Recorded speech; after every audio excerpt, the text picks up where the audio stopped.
Time to talk about the Shogun of Wano. Or at least the newest Shogun of Wano, who's been Shogun for 3 weeks? Something like that. However long it's been since Luffy and the others helped topple Kaido, and Momonoske has been the Shogun of Wano. Something like that, 2.5, 3 weeks. Not, maybe a month, tops, if that.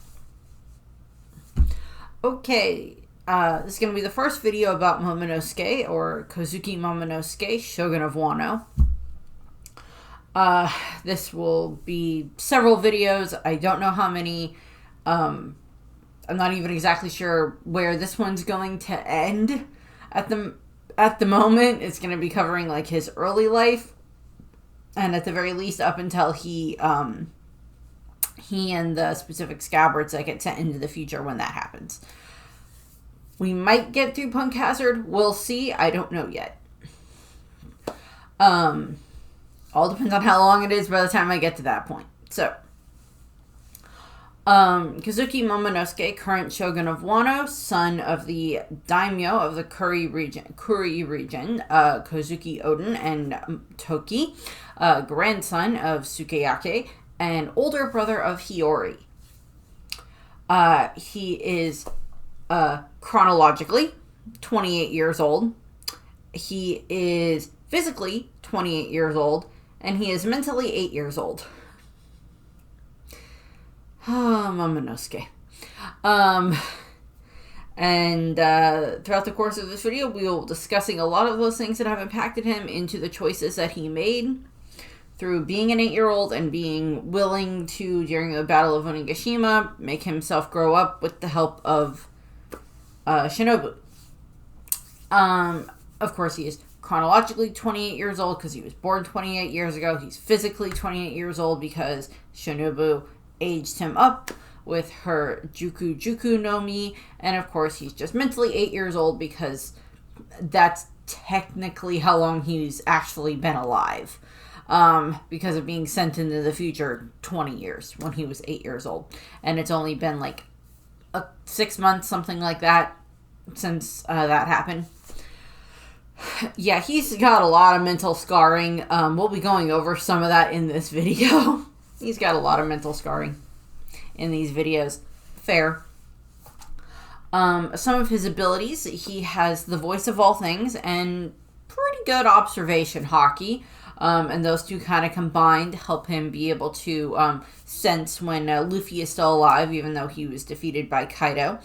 And such also allows him, the voices all things, allows him to communicate with Zunesha, the giant elephant. A few other things here and there, but, we'll get to those. His weapon is Ame no Habakiri, which is his father's old sword, that Oden bequeathed to Momonoske upon Oden's, capture and sentencing to execution and death. And Momonoske now has Ame no Habakiri. Although he's still learning how to use it, which is fair.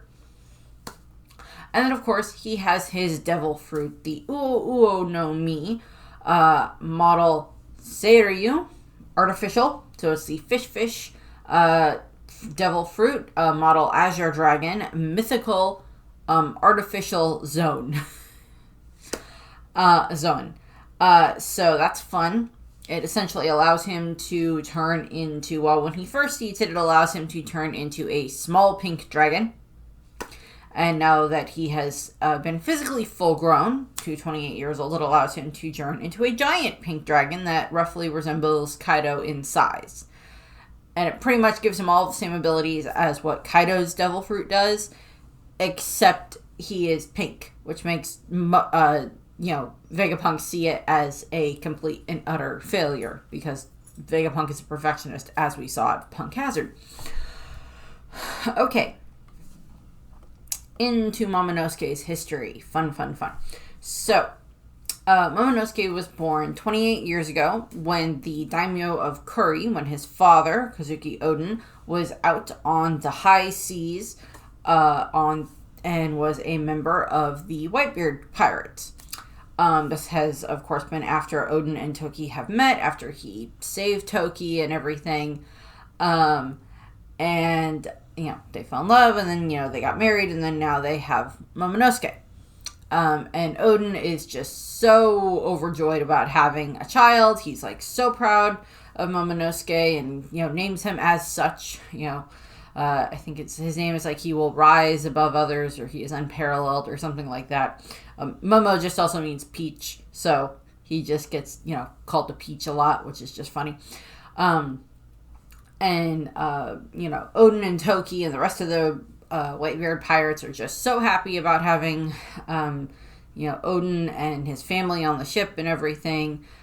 So happy about Momonoske being born and being healthy and everything. And then for the next 2 years, they're just sailing around with the Whitebeard pirates, going on various adventures. Momonoske, to a degree, probably not exactly understanding what's going on. I think I made comments about this in the Odin and the Toki videos, where we know that Toki was part of a lot of the exploring and everything else like that they did, and maybe a little bit of the fighting. But probably after Momonoske was born, she probably maybe cut back a little bit on that and was maybe more, watching over him, or maybe depending on what was going on, Whitebeard was okay, we got to protect the little one, type of thing like that. Because that just seems like the way that, Whitebeard would be. From there, we then get to 26 years ago, which is when Kozuki Hiyori is born, Momonosuke's little sister. Not very long after she is born, she is literally still probably not even a couple of months old or something like that, when the Roger Pirates appear, and the Whitebeard Pirates and the Roger Pirates have their 3-day clash on insert whatever name of the mystery island that it was that they were on. And they clash, and Odin tries to fight against Roger, ends up fighting against Scopper in the anime.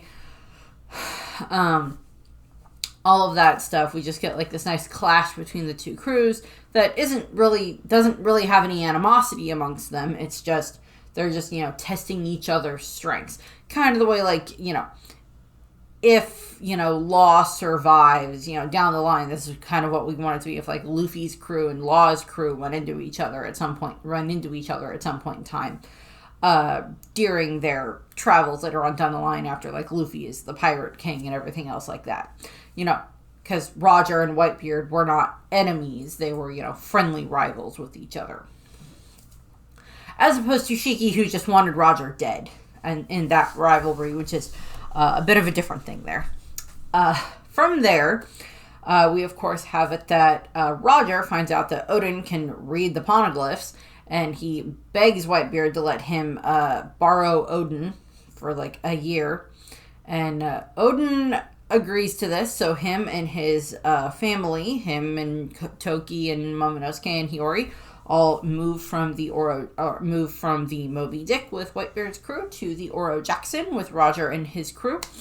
And Roger and Rayleigh are just really happy to have 2 little kids on board again, and all of that. So it's they're happy with this, because they haven't really had any little kids on board since Shanks and possibly Buggy. We don't know exactly when Buggy joined the crew, but at least Shanks, given what we know now.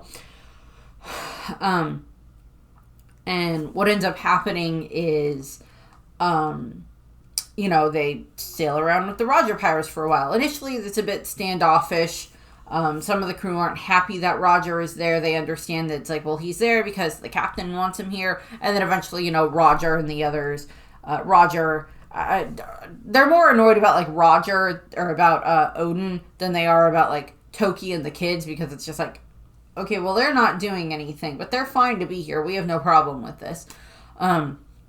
But we do know that eventually, the Roger Pirates very much warm up to, Odin and his family, which is very nice. We see Shanks playing with, Momonosuke as a kid, even much later on, when during the end of Wano, when Shanks shows up at Wano, playing with Momonosuke and being around Hiyori are some of the things that he remembers for this next generation.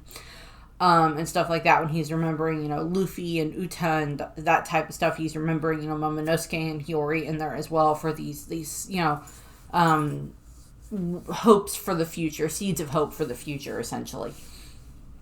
And, so it's just like we know that, like, Shanks and Buggy end up, helping, play with, Momonosuke and Hiyori and stuff like that. And, like, they just have a ton of fun there as they're sailing around to all these different islands. They go to Skypiea, they go down all the way to Fishman Island, they go to a bunch of these other places,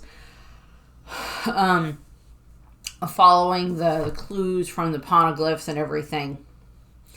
And, so we get to see a lot of that.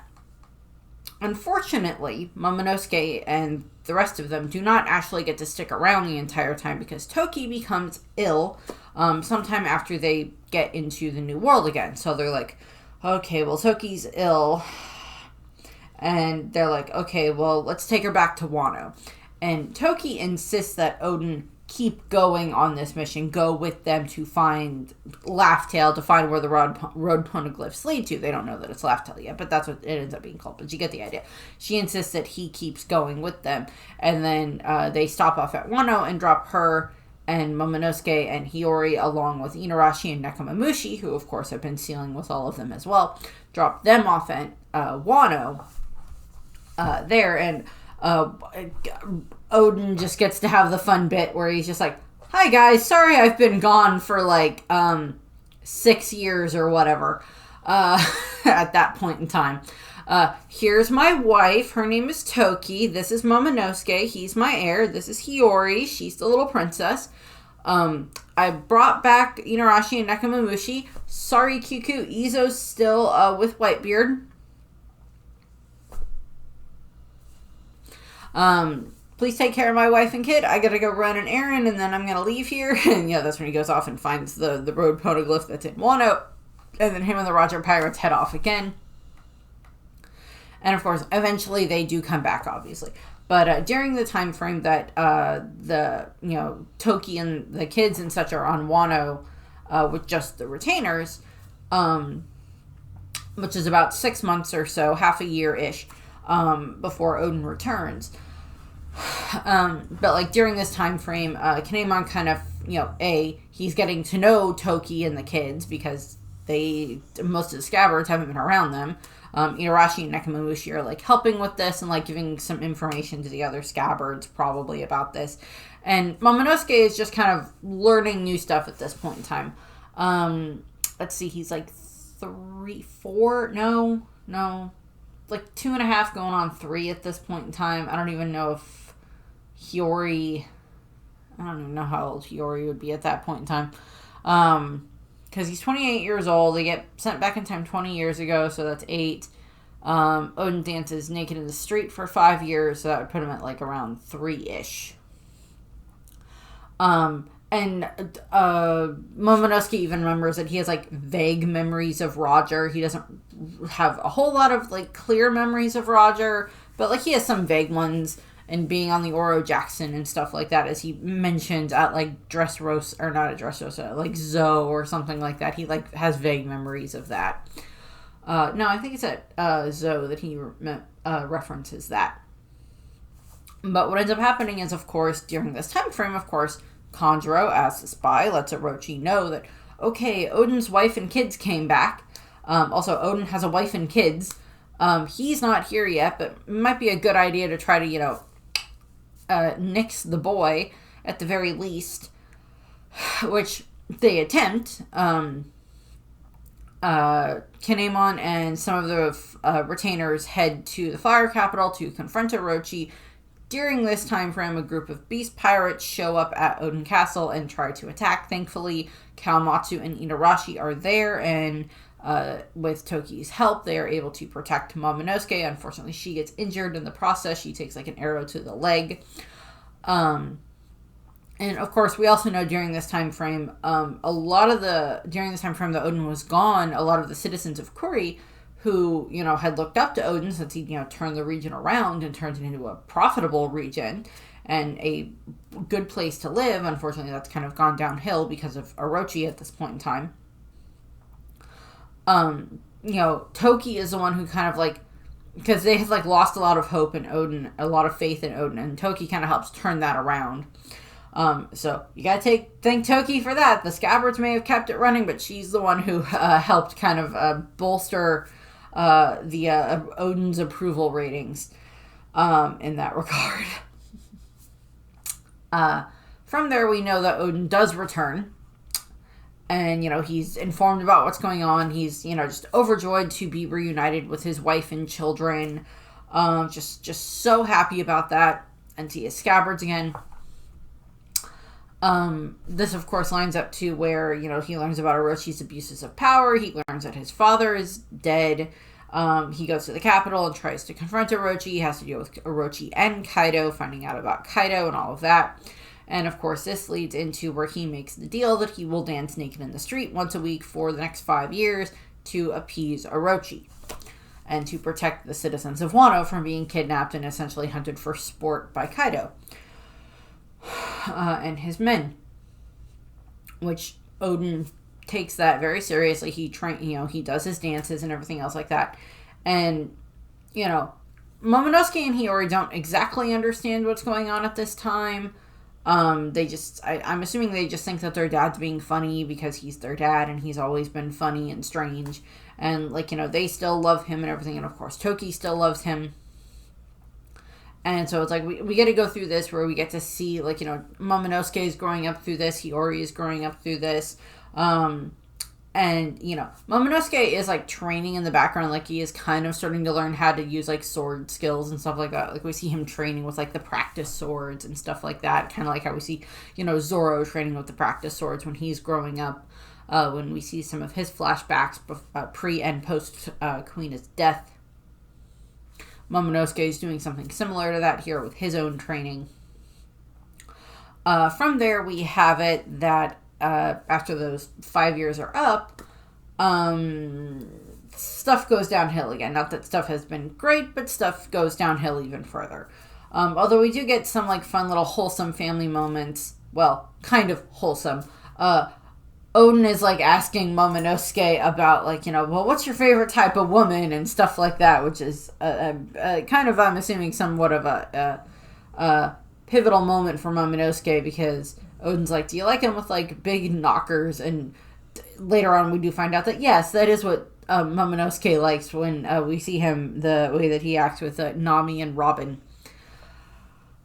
when he pretends to be upset or plays up his innocent side of I'm only 8 years old type of a thing. Oh god, Momonosuke. And so what ends up happening from there is, of course, Odin also asks Hiyori oh, you play that song so beautifully. You'll play it beautifully at my funeral. And then she just cries, and Momonosuke gets angry at Odin for what he asked. It's don't ask her that, you idiot. He's standing up for his sister.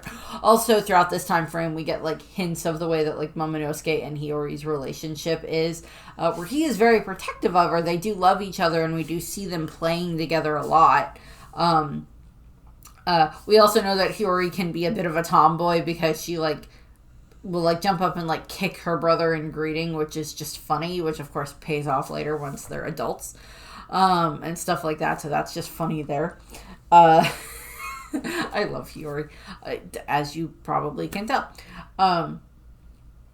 And what ends up happening is, of course, then it gets to the point where Kaido and Orochi have essentially broken their promise about leaving after the 5 years if Odin dances naked in the street.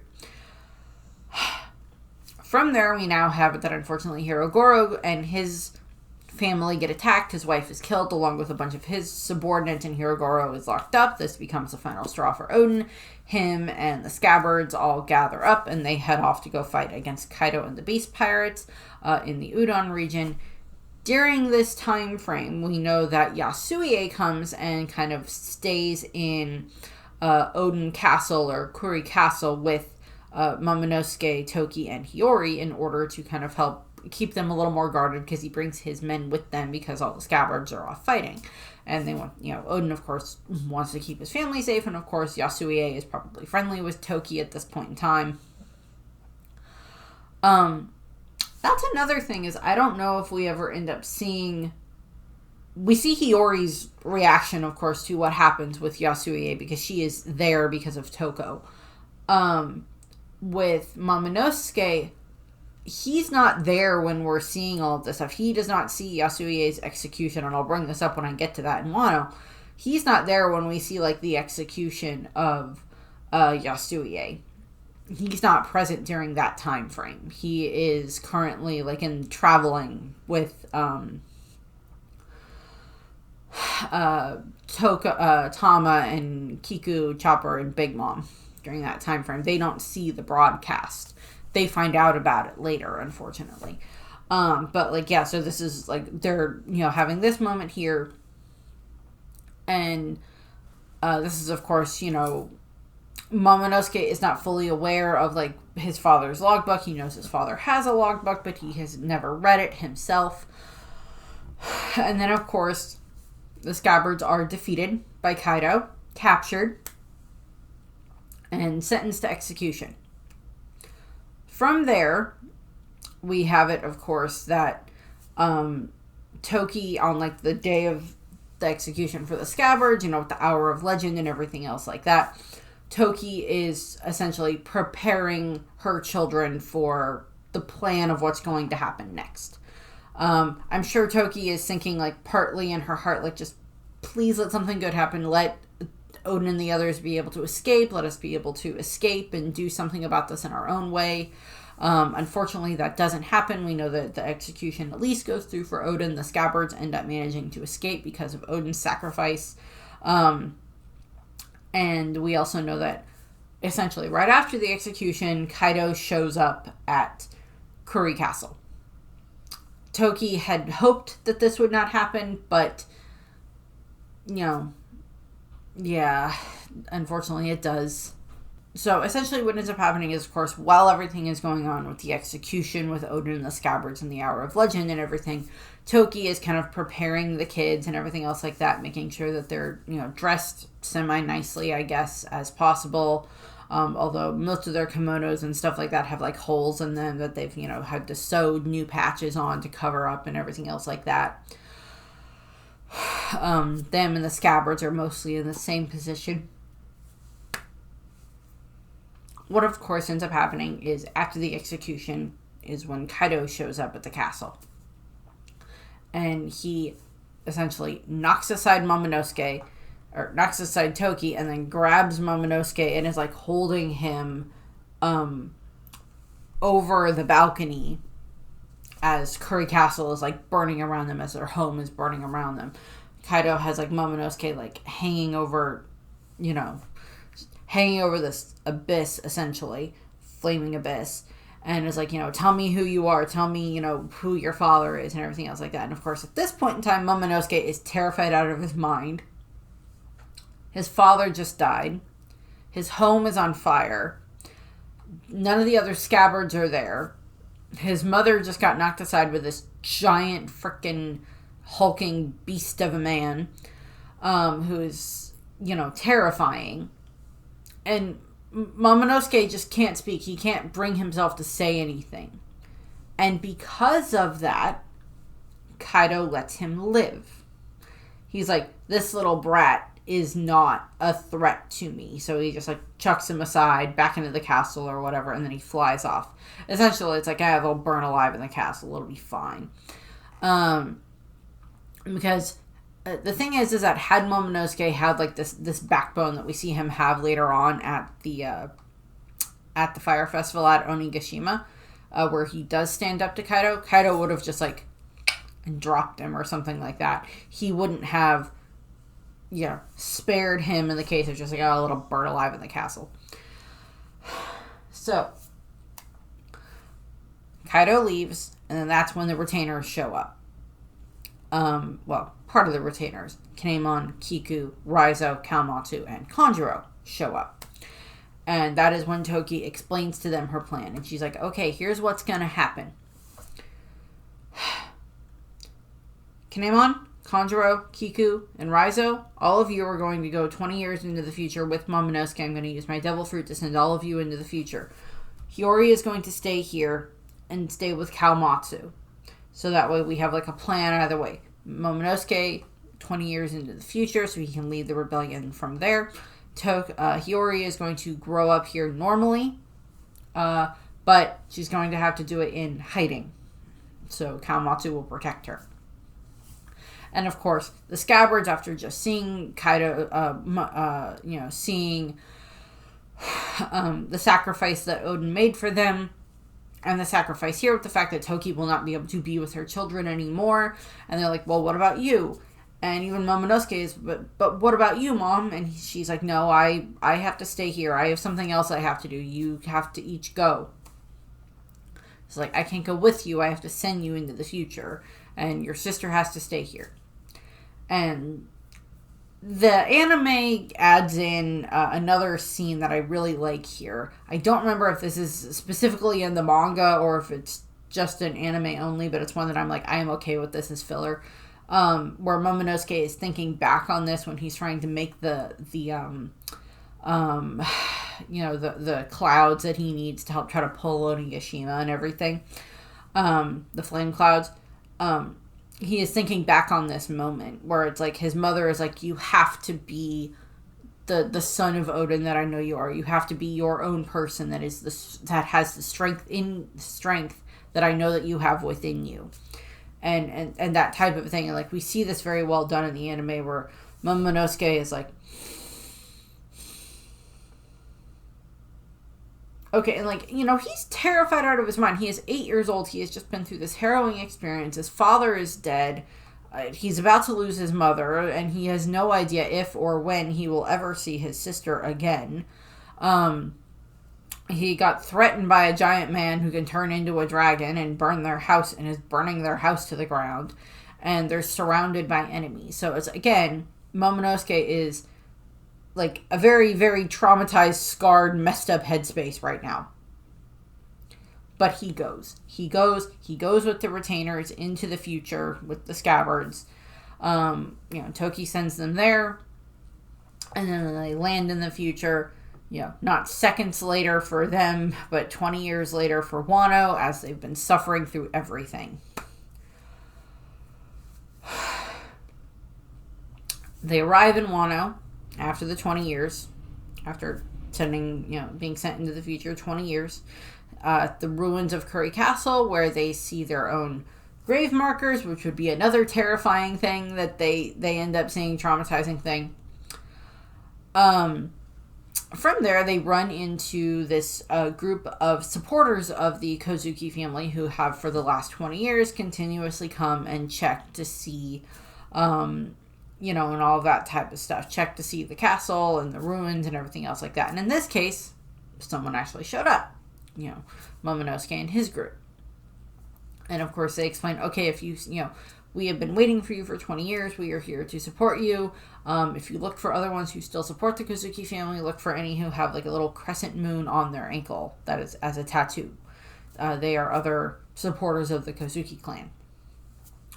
From there, we know that they stay in Wano for at least a little while. Not very long, but a little while, because they have to work out this cover story where Momonosuke will pretend that Kinemon is his father, and Kinemon will pretend that Momonosuke is his son. Because they can't have people finding out that Momonosuke is Kozuki Momonosuke, as in the son of Oden. And so they come up with this father-son ruse.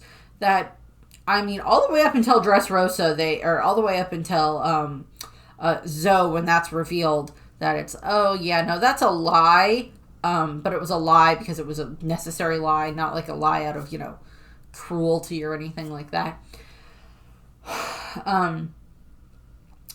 So they make, they practice with this, and they have to get to the point where it is like father and son is like reflexive for the both of them, type of a thing, which they get to, which is why back when I did like the fathers in One Piece, I put Kinemon in there because he essentially becomes the stand-in father figure for Momonosuke for this time frame, and then essentially for like probably the rest of Momonosuke's life, Kinemon is going to be this very father type figure that he has there that he can look to.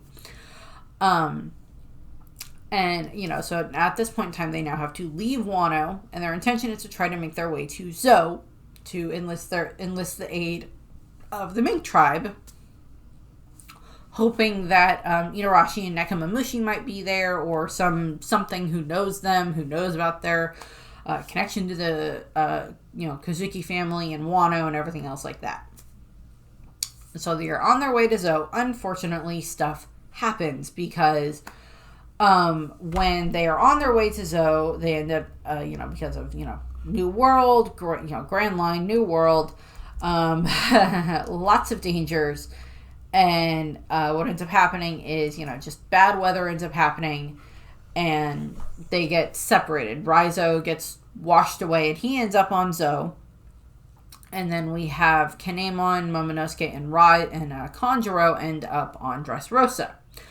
While they are in Dressrosa, Momonosuke has another terrifying experience where he ends up seeing Doflamingo in one of the back alleys torturing someone. Torturing one of the gladiators. Because he, didn't put on a good enough show. And what ends up happening from there is, of course, Momonosuke is just terrified out of his mind at this point. Again, I do not blame him. I would be terrified too, even, as a 33-year-old grown-up, if I was in this type of a situation. I do not have the fortitude of someone who has been a warrior in One Piece for who knows how long. Or an 8-year-old in One Piece in this case, I guess. But what ends up happening is, Momonosuke and Kinemon get separated from Kanjuro. And then Momonosuke, in his terror, ends up running onto one of these ships that is leaving Dressrosa. Kinemon is unfortunately not able to get to where Momonosuke is at that time because, they get separated in that regard, and he's following on another boat. The boat that Momonosuke ends up being on the ship is actually taking him to Dressrosa with a bunch of other children. Or not Dressrosa, or being sent to Punk Hazard, along with a bunch of other children, because once they get there, of course, they've been kidnapped. No, they've just been straight up kidnapped. I don't know why I used air quotes, but they are there to be treated, aka experimented on by Caesar, as fresh batches of kids. And during the time that they are on their way there, the kids try to befriend Momonosuke, and Momonosuke is having none of this. And there's several varying factors as to why Momonosuke is acting this way, why he's acting like a little brat, and like he's better than any of the others. First of all, he is still literally in mourning and grief over the loss of his father. His mother is presumably dead. He has no idea about his sister, and the rest of the Scabbards, they have no idea where any of them are. He's appalled by the state that his country is in, so he's already upset about that. He had this horrifying experience with Kaido just before he got sent to the future, and then upon arriving in the future, and then being on Dressrosa later on, having this terrifying experience with Doflamingo. And now he has been separated from any of the adults who know who he actually is, because Kanjuro is not there and Kinemon is not there. And Momonosuke is, of course, very scared at this point in time. Plus, he's, relying on this, this code of the samurai that he has, grown up around his entire life. Wanting to, make his father proud in this regard by following this code of the samurai and all this other stuff. Kind of just makes him seem very arrogant to the other kids and very standoffish and not very friendly. Fair. Momonosuke is probably also at this point in time I don't want to get close to anybody else because everybody else who I've gotten close to is either dead or missing or has been separated from me in some shape or form. Fair. Again.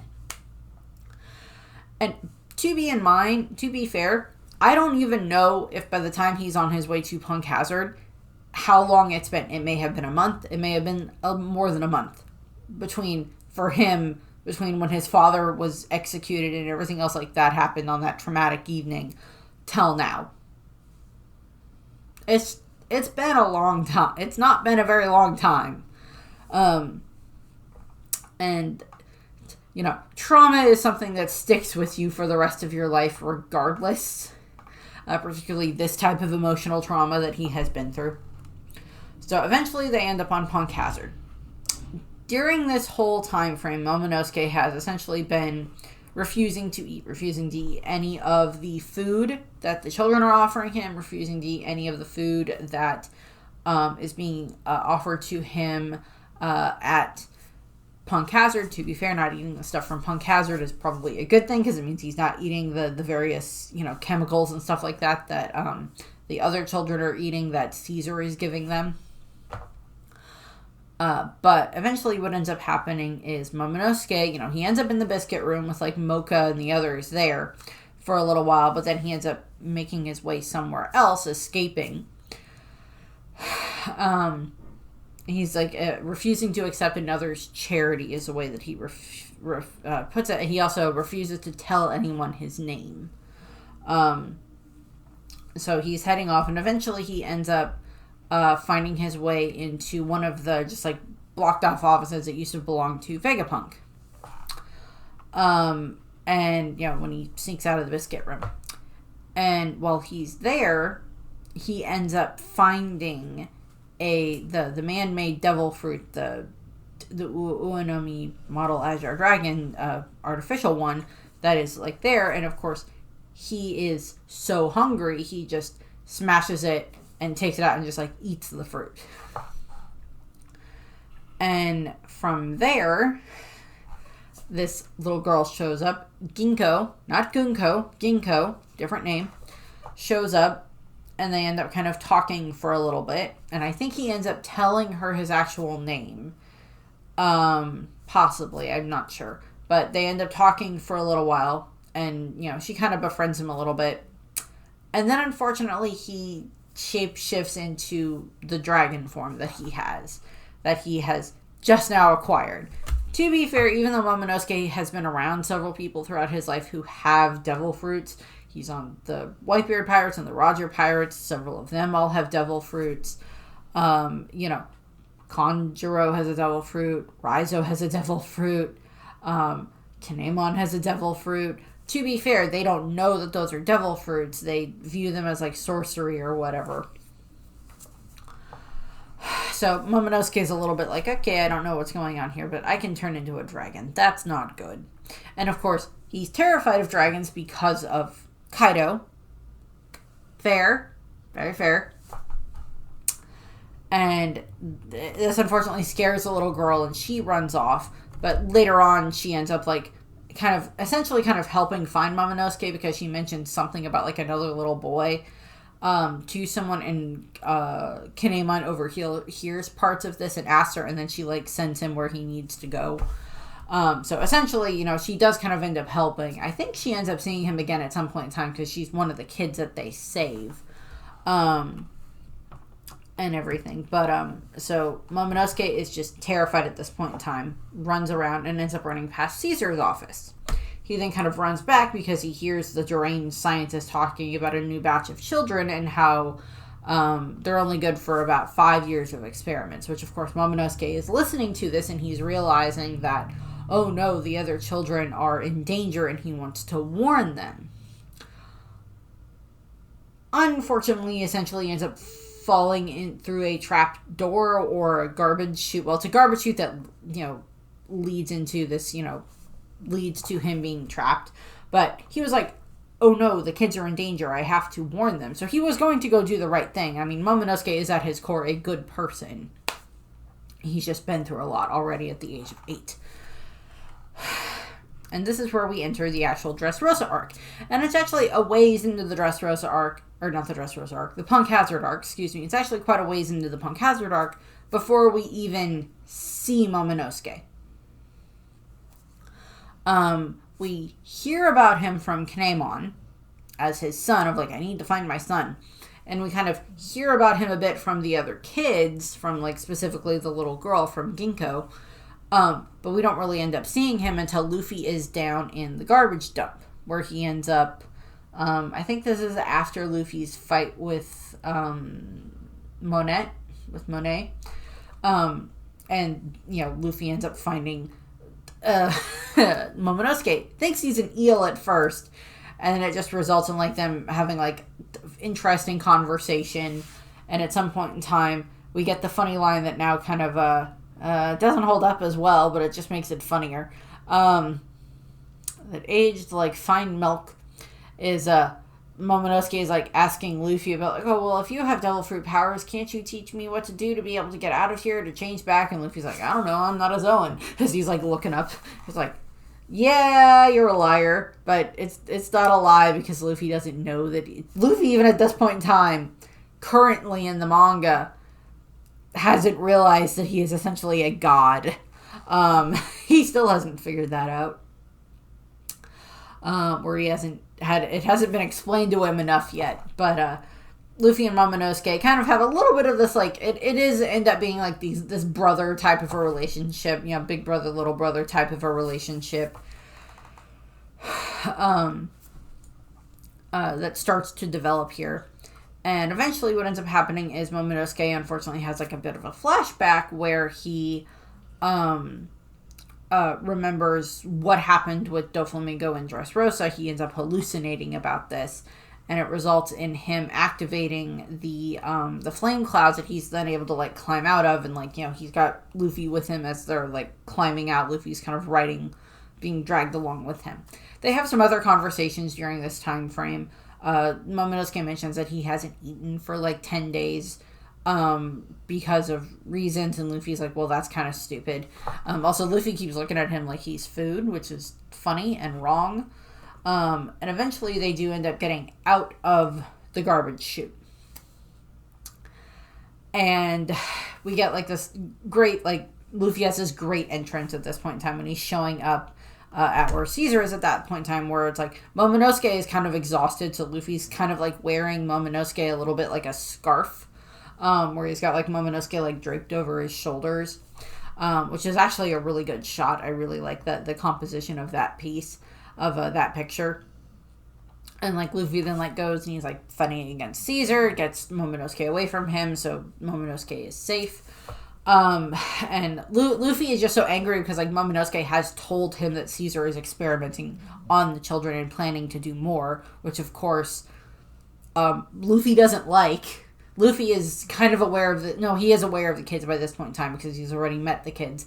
And he's, you know, angry about this anyway, so it's now just been more confirmed by someone else as opposed to just Chopper, as to what is going on with the kids. And of course that just makes Luffy want to defeat Caesar Clown even more. So they have that whole setup there. Momonosuke is kind of just kind of there while a lot of this is going on.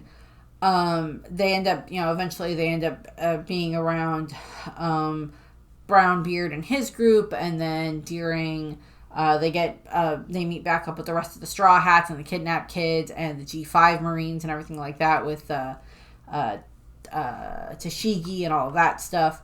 And eventually they are then making their way out, like they're riding the rail car to get out of the transport car to get out of Punk Hazard before it essentially explodes. And while this is going on, Momonosuke ends up seeing that they have Kinemon, who has been petrified by the H2S gas, which of course Momonosuke is distraught about, and he actually kind of like jumps onto Kinemon and is like fighting. He's arguing with Brook over Kinemon as like Kinemon is like petrified in the form. Thankfully, what ends up happening is they kind of drop Kinemon and he breaks, as in like the stuff on the outside breaks away and Kinemon is fine underneath. And he wakes up, and at this point in time Momonosuke changes back into his human form. Kinemon has not seen him in his dragon form yet. He was told Momonosuke could turn into a dragon, and that's kind of one of the reasons that led him to being petrified in the first place, which I went over in the Kinemon video for the same time frame. But what happens is Momonosuke is, you know, he's so overwhelmed with relief that Kinemon is fine, that he shifts back into his human form, and they have this great hug where it is essentially, at the time when you are first seeing it, it is father and son being reunited. And you're like, oh, thank God. And even looking back on it for this conversation, and for when I was talking about it with, you know, Kinemon and stuff like that, it is still very much this father-son bonding thing. Father-son, because Kinemon has essentially kind of stepped into that role. To a degree. I mean, like, he knows he'd never be able to replace Odin, and that's not his intention, and Momonosuke knows that, both sides of it. But it's like Kinemon is like stepping up to do as best as he can to try to help Momonosuke in this regard. And he does. I'd say he definitely holds up to that role for the rest of the series thus far. But like, they're reunited, and then he, you know, gives Momonosuke, you know, the clothes with his, you know, garb fruit and everything. And then we go into the whole Sanji is making like the big you know, feast and everything like that for the Straw Hats and the Marines and the G5s and the kids and everything else like that. And Momonosuke is still initially very hesitant to eat at first. But it's Kinemon that helps him get past this. We have Kinemon is there, and he is able to convince Momonosuke that it is not charitable in this regard. It is not, you know, degrading or anything like that to eat like this, to eat now when they are giving you food in this regard. And you can't just always stick by this code when you have other things on offer right here. And so it's like he helps Momonosuke with that, and it's like swallowing, even Kinemon's like swallowing his own pride in that regard, because he needs Momonosuke to eat, because Momonosuke has not eaten for so long. And they do that, and they eat, and they enjoy the food so much, and we see them just having fun with the Straw Hats and the kids and the G5 and everything else there. Which brings us to the end of this bit. The next one we'll be going over the Dressrosa stuff and Zoe, and then the third one will be going over them returning to Wano all the way up until the Battle of Onigashima. For Momonosuke, the Battle of Onigashima, the Night of Onigashima, might get broken into two pieces, but I haven't decided on that yet, and I might like have it be like the break point is when he gets aged up by Shinobu. But I haven't made that decision yet. We'll see where I am when that happens. I'm kind of, you know, seeing what happens with that. So that's what I have here. I thank you very much for watching. I hope you enjoyed the video, and I hope you have a nice rest of your day. Bye!